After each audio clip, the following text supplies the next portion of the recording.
भारतीय ज्योतिष में कुल 9 ग्रह होते हैं। इन्हें ज्योतिष शास्त्रों में नवग्रह कहा जाता है। कई लोग अंग्रेजी शब्द प्लैनेट और ज्योतिष का ग्रह शब्द एक ही मानते हैं। कुछ लोग तो राहु केतु के एग्जिस्टेंस पर ही संदेह करते हैं। अगर ये सभी प्रश्न आपके मन में भी है तो आपको जरूर अप्लाइड ज्योतिष की एक क्लास पूरी देखनी चाहिए। मुझे पूरा विश्वास है कि नवग्रह को लेकर आपके सारे प्रश्न दूर हो जाएंगे। इस क्लास में हम बहुत सरल तरीके से एनिमेशन के माध्यम से देखेंगे कि ज्योतिष शास्त्र के नवग्रह और अंग्रेजी शब्द प्लैनेट एक जैसे नहीं है। इसके साथ ही हम जानेंगे कि किस कारण ऋषि मुनियों ने यूरेनस, नेपच्यून और प्लूटो को नवग्रह में शामिल नहीं किए और क्यों नवग्रह में राहु केतु को सम्मिलित किया गया। महाकाश में ये सूर्य है और इसी सूर्य के चारों ओर बुध, शुक्र, पृथ्वी, मंगल, बृहस्पति, शनि, यूरेनस, नेपच्यून और प्लूटो ये ग्रह अपनी अपनी निश्चित कक्षाओं में घूम रहे हैं। हालांकि प्लूटो को अब मॉडर्न एस्ट्रोनॉमी के अनुसार प्लैनेट नहीं माना जाता और पृथ्वी के चारों ओर अपनी निश्चित कक्षा में इस तरह चंद्रमा परिक्रमा कर रही है। अंग्रेजी डिक्शनरी के अनुसार प्लैनेट का अर्थ है अंतरिक्ष में एक बड़ा गोलाकार पिंड जो सूर्य के चारों ओर घूमता है और सूर्य से प्रकाश ग्रहण करता है। अर्थात यह बुध, शुक्र, पृथ्वी से लेकर नेपच्यून तक सभी प्लैनेट है। अब ग्रह शब्द का अर्थ है जिसकी ग्रहण करने की क्षमता हो, अर्थात हमारे जीवन पर प्रभाव डालने में सक्षम ऐसे महाकाश में खगोलीय पिंडों को ही ज्योतिष शास्त्रों में ऋषि मुनियों ने ग्रहों की रूप में माना है। भारतीय ज्योतिष शास्त्रों में कुल 9 ग्रह माने गए हैं। ये है सूर्य, चंद्रमा, बुध, शुक्र, मंगल, बृहस्पति, शनि, राहु और केतु। यह राहु और केतु छाया ग्रह है। स्वाभाविक रूप से आपके मन में ये प्रश्न उठेगा, क्यों ऋषि मुनियों ने पृथ्वी को नवग्रहों में शामिल नहीं किया और क्यों उन्होंने यूरेनस और नेपच्यून को भी नवग्रहों में नहीं माना।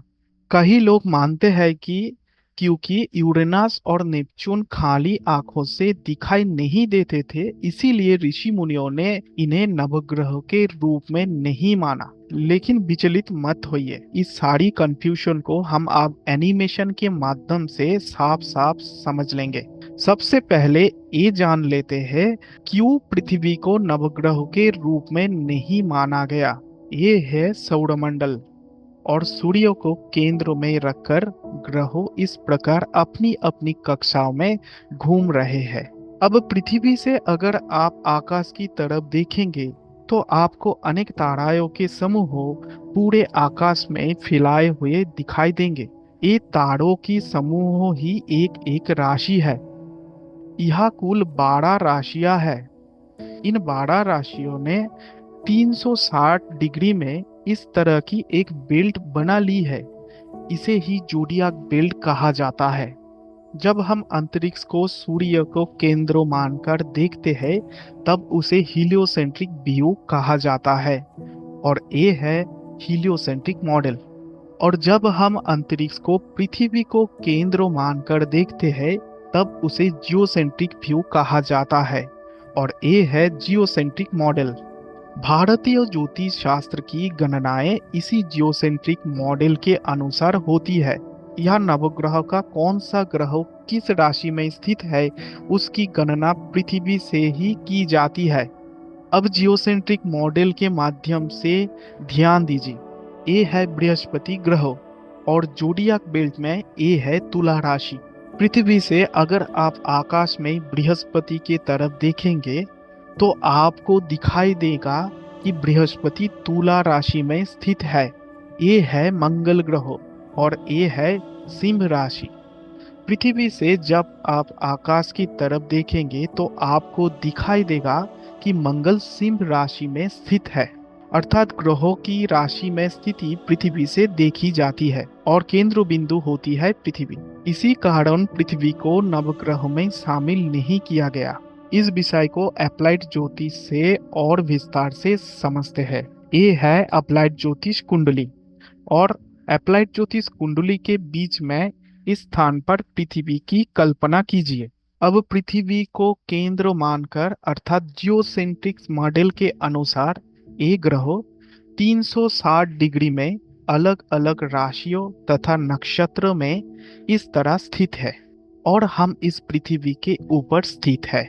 पृथ्वी के चारों ओर स्थित नवग्रह, राशि मंडल तथा नक्षत्र मंडल हम पर प्रभाव डाल रहे हैं।